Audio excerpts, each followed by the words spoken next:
Et on fait bien sûr un clin d'œil à notre partenaire juste avant de retrouver Jean-François Baudin. C'est parti, ouais.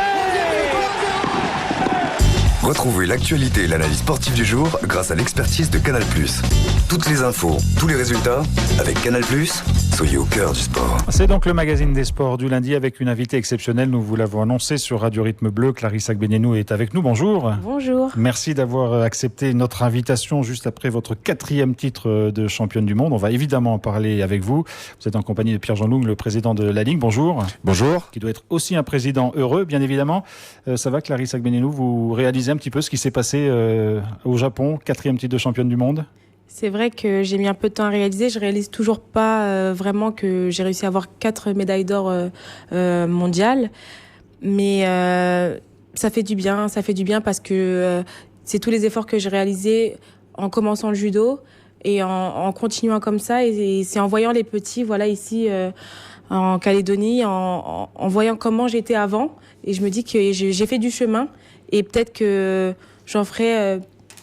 je ferai des jeunes rêver et peut-être qu'ils arriveront aussi à mon niveau plus tard. Sans doute. Alors, vous êtes né à Rennes, donc on a choisi quelqu'un d'originaire de Rennes pour vous interroger. Morgane Boucher. C'est plus simple pour la compréhension. Exactement. Clarisse, comment vous avez vécu cette journée, notamment cette finale interminable contre la japonaise Tashiro Miku?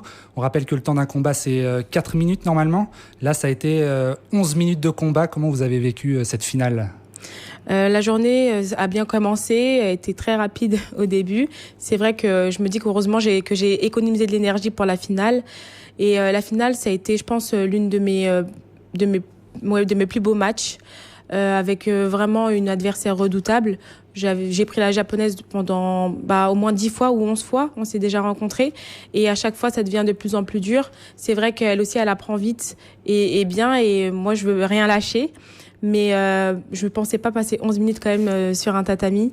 Et je pense qu'on se regardait des fois et on se disait, je ne vais pas lâcher. Sauf que j'ai dit, moi, je ne lâcherai pas. Et je suis vraiment contente d'avoir gagné contre elle parce qu'au moins, on a pu montrer un peu le judo français. Et je pense que le match a vraiment fait parler un petit peu toute la population judo. Ça veut dire que c'est une victoire presque plus au mental qu'une victoire technique? Je suis sûre que c'est au mental parce que je me rappelle même pas du match que je vais regarder d'ailleurs. J'ai complètement déconnecté. Je pense que c'est le travail, le mental, ce que j'ai travaillé mentalement, où j'essaye de faire un peu de yoga, de la méditation. Je pense que j'ai vraiment été dans un autre côté et pas du tout dans le judo pur niveau corps, mais que dans l'esprit. On rappelle que cette adversaire, c'est la dernière qui vous a battu il y a presque 2 ans. Vous êtes invaincu depuis presque 2 ans. Et d'ailleurs, on a senti un grand respect à la fin du combat entre vous deux. Alors que c'est votre meilleur ennemi presque. C'est ça, c'est ma meilleure ennemie, mais je pense qu'elle est aussi très révérencieuse. Peut-être du fait que j'ai aussi une bonne culture et que je suis pas peut-être à gagner et me dire oui, c'est bon, je suis la meilleure. C'est pas vrai pour moi. Tout le monde a son judo, tout le monde peut gagner et il faut toujours que je persévère, que je montre que je peux être encore là, alors qu'on sait que dans le judo c'est très difficile et j'aime beaucoup cette athlète parce que on sait qu'elle a la culture judo, vraie culture japonaise avec une bonne culture et en même temps elle a une mentalité où elle est très respectueuse et c'est ce qui fait on se dit que le judo il faut aussi du respect et on le représente bien toutes les deux. Pierre-Jean Loung, comment vous avez vécu ce combat? Vous n'étiez pas sur place, mais comment vous l'avez vécu? Vous saviez que Clarisse allait venir, on espère forcément qu'elle allait gagner. Ah mais comment on l'a vécu? On l'a vécu comme tout le monde, je pense. On était à fond. Moi, j'étais devant mon écran là. C'est clair que avec WhatsApp aussi, à envoyer des messages à Clarisse. Il m'a mis une pression. Il m'a dit tu viens pas en Calédonie si tu gagnes pas. Voilà. Ça motive. Non, mais super content surtout pour elle parce que on imagine bien, je dirais, tout le travail, tout ce que ça peut engendrer, tout ce que ça demande.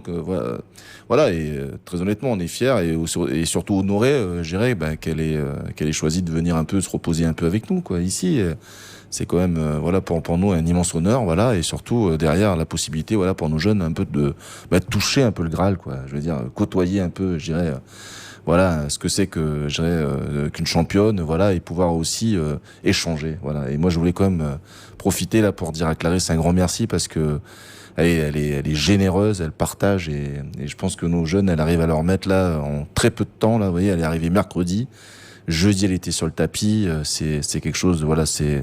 Moi, je dis, il y a pas de secret. Les champions sont des exceptions. Et je le dis toujours à Clarisse. Et Clarisse, elle est exceptionnelle, quoi. Voilà.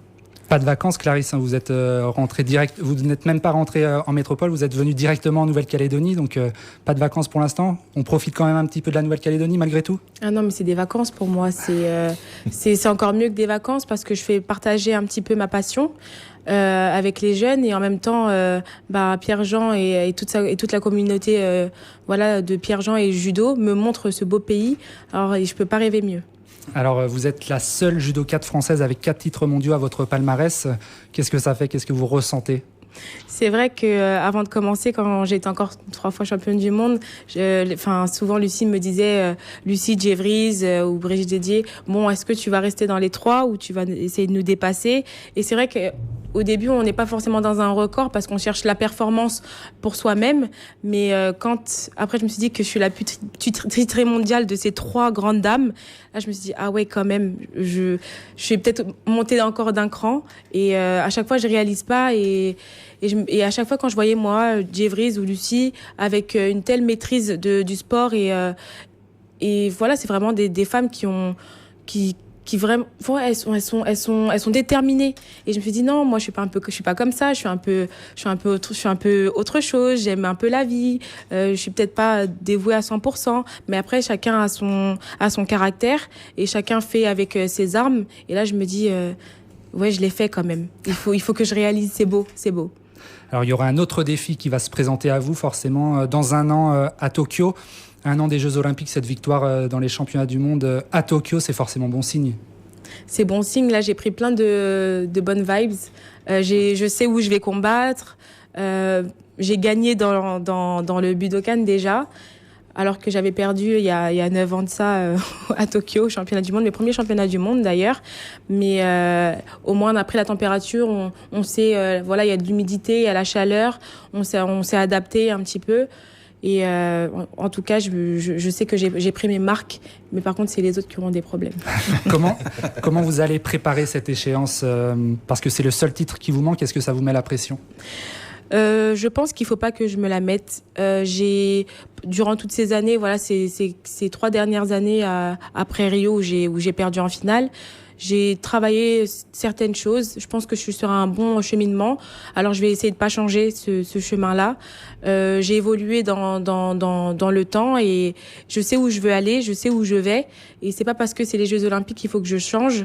Surtout qu'on peut dire que chez nous, les championnats du monde sont plus durs que les Jeux. Mais comme les Jeux se fait plus rare, ça devient plus difficile mentalement. Donc, je vais essayer de garder les pieds sur terre et de m'entraîner comme je m'entraîne là. Je pense que je suis en forme. Et voilà, et y aller. Je pense qu'il faut vraiment y aller avec la tête là pour les Jeux Olympiques. Alors, l'équipe de France a donné 3 championnes du monde au Japon il y a quelques semaines. En revanche, les messieurs, ça a été un peu plus compliqué. Comment on explique cela? On rappelle que Teddy Riner était absent pour cette compétition. Je pense que déjà les filles, nous, on est un peu plus matures au niveau judo et qu'on arrive plus facilement à faire des médailles. Les garçons, c'est un peu plus compliqué. Ils ont, je sais pas, peut-être un manque de cohésion. Un manque de... Parce que je pense pas que ça soit un manque de travail. Ils travaillent aussi. Après, c'est vrai qu'on s'entraîne pas ensemble. On a, nous, les filles, de notre côté, la partie avec nos entraîneurs, avec... on a vraiment notre côté et les garçons ont le leur. Et c'est vrai qu'il faudrait qu'ils se rapprochent de... Il faudrait qu'ils se posent des bonnes questions, mais je pense que les entraîneurs œuvrent pour ça, que les athlètes aussi, que je pense qu'ils sont pas bien... en vue des Jeux Olympiques, de ces championnats du monde, et qu'ils essayent tous de trouver la solution. Et j'espère qu'ils la trouveront, parce qu'il y a des très bons judokas. Mais bon, les filles, on est meilleures, c'est comme ça. Hein. On va pas bouder votre plaisir. Vous parliez de cohésion. Le judo est un sport individuel, mais lorsque vous êtes sur le tatami et que vous combattez, cet esprit d'équipe, finalement, cet entourage, il est précieux dans ces moments-là? Je pense qu'il est très précieux parce que je pense qu'on passe plus de temps sur le tapis ou avec nos collègues que notre famille. Donc ça devient aussi notre famille. C'est des moments où même si, oui, c'est un sport individuel, on peut pas s'entraîner seul. C'est impossible de faire du judo seul, donc il vaut mieux qu'on s'entraîne dans de bonnes conditions. Et on s'entraîne toujours en groupe. Donc je pense que dans des moments difficiles où on fait des stages très difficiles, où les entraînements sont durs, où on passe 2 mois sans voir notre famille, on va à Tokyo pendant 10 jours. Si on est tout seul, je pense que derrière, c'est un peu compliqué. Alors, vaut mieux qu'on soit bien en groupe. Et il y a des moments où, par exemple, à ces championnats du monde, en faisant mes 11 minutes, quand j'entendais dans les tribunes le soutien de tout le monde, je peux pas dire des mots sur qui. Il y a des voix que j'ai reconnues, bien évidemment, mais où j'entendais Marie-Ève ou Amandine. Voilà, je me suis dit, on a travaillé ensemble.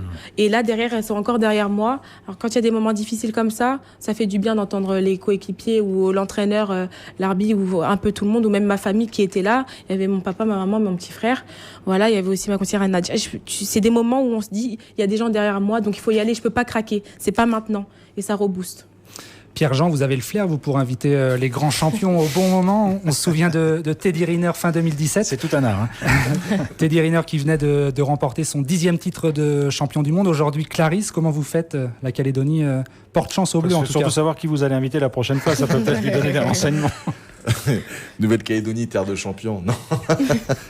Non, très honnêtement, ça se fait naturellement. On n'a pas de... Voilà, donc moi je remercie, gérer surtout... J'ai la possibilité, d'être un peu, entre guillemets, si je peux me permettre, avec beaucoup d'humilité, un ambassadeur de notre île, parce que c'est pas donné à chaque fois, de pouvoir accueillir, gérer des exceptions comme ça sur notre territoire. Il faut dire aussi qu'on a la chance aussi, peut-être aussi dans le judo, avec au niveau du judo français, d'avoir aussi surtout ces personnes, c'est-à-dire Clarisse, Teddy. Là maintenant, il y en a 2. Là, il y a une belle cérémonie qui va se dérouler. Donc à l'INSEP, vous savez que quand on est champion du monde, il y a la photo qui est affichée. C'est une belle cérémonie. Il y en avait que, je crois, 11 jusqu'à présent, je crois. Ou 11, un peu plus quand même. Voilà. Oui, un peu plus. Voilà. Et il y en a 2 maintenant. Il y a 2 nouvelles photographies avec Marie-Ève. On aurait pu en avoir même deux championnes du monde, parce qu'au départ, Marie-Ève devait être avec nous, mais pour des raisons personnelles, elle n'a pas pu venir. Voilà. Et ça se fait naturellement, ça se fait parce que par rapport aux missions que je peux avoir aussi sur Paris en tant que représentant des Dom-Tom, on s'est vu avec Clarisse. Je lui ai proposé, gérer tout simplement le projet, à savoir si elle voulait venir passer à l'issue de son championnat du monde quelques vacances et d'allier un peu vacances et un peu de judo avec nous, un moment de partage, et elle l'a accepté, à mon grand étonnement. J'étais super content, et donc vous voyez que c'est une personne qui est très entière, très simple, très abordable, et au judo c'est ça aussi. C'est peut-être moi je voulais juste aussi dire quand même que peut-être parce qu'il y a beaucoup d'humilité au judo, mais Clarisse, le judo c'est un sport qui est un des sports les plus développés dans le monde entier, avec une concurrence qui devient de plus en plus, je dirais, féroce. Au dernier championnat du monde, elles sont à peine 3 à avoir renouvelé et réitéré leur titre de championne du monde. Donc Clarisse, c'est des concurrences qui... c'est plus de 800 participants là sur ce dernier championnat du monde. Donc effectivement, c'est tout à leur mérite de réitérer ces titres-là. Et tant mieux pour nous, en tout cas, qu'elles puissent venir ici, faire partager cette expérience auprès de nos jeunes, encore une fois, et découvrir notre belle île, quoi. Voilà, tout simplement. Et justement, les jeunes, vous les avez déjà rencontrés. Vous allez continuer à les rencontrer au cours de votre séjour ici. Qu'est-ce que vous voulez leur transmettre ? Oui, je les ai déjà rencontrés, et ça m'a fait vraiment plaisir, parce que je me suis dit, ça va être un peu du donnant-donnant. Mais en fait, je pense que c'est eux qui m'ont vraiment donné. Je suis juste venue pour déjà les remercier, parce que c'est eux qui sont derrière moi aussi, et je leur ai du coup ramené la médaille que je leur ai montrée et fait qu'ils puissent la toucher, et se la sont donnée comme ça. Et je me suis dit si ils la regardent et qu'ils se disent plus tard moi aussi j'ai envie, ça sera tout à leur honneur, ça sera mon honneur, je serai vraiment contente.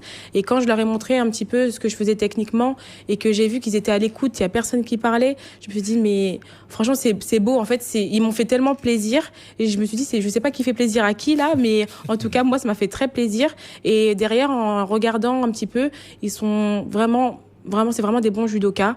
Ils sont à l'écoute, ils comprennent vite. Et j'espère que c'est très bien que la Ligue m'ait invitée. Je suis vraiment contente. En tout cas, je peux les remercier. Et je suis contente qu'ils aient créé ce pôle espoir parce que je pense que ça va vraiment faire avancer les choses. Et c'est bien qu'ils font un peu des projets comme ça, emmener un petit peu des grands champions. C'est vrai qu'on est très loin, mais devenir... voilà, pour eux, je pense que ça peut peut-être les faire évoluer et peut-être ils auraient envie de venir en métropole et d'évoluer aussi. Mais ça me fait très plaisir. Pierre-Jean, à quand un champion du monde calédonien ? On espère toujours, il faut qu'on soit patient, quoi. Je pense que créer des champions ou former des champions plutôt, il faut du temps. Il faut laisser du temps au temps. Vous savez que la Ligue de judo, on a créé le pôle espoir en 2016. On a à peine un peu moins de 4 ans d'existence. C'est pas le judo, ça se construit sur une longue période. Donc voilà, donc nous, l'objectif, c'est de former, correctement les bons jeunes, voilà. Et après, ceux qui ont vraiment, qui auront du potentiel, c'est d'offrir ces passerelles avec la métropole, avec cette passerelle sur la Fédération française de judo, ensuite sur des filières de haut niveau, parce que on est sur un pôle espoir, et j'en profite quand même pour toujours remercier le principal, partenaire, qui nous a donc offert, cette possibilité de pouvoir être labellisé. C'est surtout le gouvernement de la Nouvelle-Calédonie qui nous fait confiance, voilà, qui nous a, qui nous accompagne, voilà, aussi surtout dans cette belle aventure qu'est le pôle espoir, voilà. Et bien, on espère, on a un jeune là, j'en profite surtout parce que même s'il n'est pas sorti du pôle espoir, c'est un jeune qui est sorti, du judo calédonien. Voilà, et c'est le jeune Alexis Mathieu là qui est actuellement en équipe de France, voilà, qui est passé là dernièrement, et que il faut pas croire, tous les jeunes Calédoniens judokas sont derrière Alexis. On espère qu'Alexis pourra prétendre à aller à toucher ce que Clarisse touche déjà depuis pas mal de temps, et on est toujours fiers nous de voir des jeunes réussir. Vous savez, le judo c'est quelque chose de pas facile, mais en tout cas, moi, je vois et je me dis, si ça peut les raccrocher à un objectif qui est bien précis par rapport au sport, on préfère les voir au judo ou dans une salle de sport que de les voir rester malheureusement à rien faire. Donc voilà. On espère le plus tôt possible en tout cas. Voilà. Prochaine étape pour la Ligue, c'est faire venir l'équipe de France avant les Jeux Olympiques de Tokyo pour s'entraîner. Ouh là là. Très difficile. C'est en pourparlers là actuellement, c'est en pourparlers, on essaye un peu, c'est vrai. De revenir moi. Mais les entraîneurs peut-être pas. Mais je sais pas ce qu'ils ont prévu dans le programme. C'est vrai que le programme est très chargé et que ça va arriver très vite. Donc c'est bien ça le problème. Alors justement, ça va arriver très vite. Les JO, c'est dans moins d'un an maintenant, 10 mois. Vous venez de passer cette étape championnat du monde, un petit peu de vacances en Calédonie. Dès le retour en métropole, ces programmations spécifiques pour préparer ces Jeux Olympiques, ça va être ça pendant 10 mois qui restent ? Ça va être ça pendant 10 mois, il ne faut pas perdre de temps. Et puis après, j'aurai un peu de médias aussi, parce que c'est vrai que j'ai fui un peu les médias de la Il y en a même ici, alors. Il y en a même ici, mais c'est bien, ça change. Et en plus, avec le soleil, ça fait du bien. Mais oui, c'est vrai qu'il faut continuer. Je vais reprendre directement. J'aurai passé de bonnes vacances. En plus, je vais pas trop m'arrêter. Comme ça, je vais faire un petit peu je vais prendre des petits jeunes et je vais leur dire allez, il faut qu'on s'entraîne un petit peu. Comme ça, je rentre pas un peu rouillée là. Donc c'est aussi bien pour moi. Mais il faut attaquer pour la médaille qui me manque un petit peu. Eh bien, écoutez, on vous la souhaite de tout cœur en attendant. Merci beaucoup. Merci Clarissa Gbeninou d'avoir été avec nous, et Pierre-Jean Long, merci beaucoup. Merci à tous les deux. Merci de votre visite sur ce plateau du magazine des sports du lundi. Puis on vous souhaite le meilleur évidemment pour les mois qui viennent, et on croise les doigts pour ce titre des Jeux Olympiques qui vous manque. Ce sera une carrière après absolument magnifique. Elle l'est déjà, mais là elle sera complète. C'est très gentil, merci. Merci.